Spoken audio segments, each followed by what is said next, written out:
قال على كيف ذه الدنيا ما خلت الناس ترتاح، دنيا على القسوة ما لقينا يوم فراج، متى نتحرر ونلقى يوم مفتاح، ونغادر هذه الدنيا ونروح مخرج.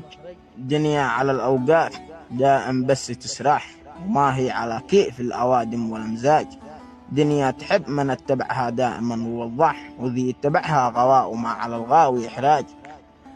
ما لنا شيء في ذه الدنيا بس غير نطمح، ونتخيل لنا أشياء من فوق الأبراج، ما لقينا شيء من الدنيا غير الفقر والشح والعنا والتعب في كل لحظة وهاج. لا تطمح في الدنيا غير الدين في كل مطرح، طموح الدنيا ماشي تلقى لها يوم إعلاج. بل طيع ربك شوفنا يا صاح للوجه أقرح، إن طعت ربك بتقع على رؤوس الملوك تاج.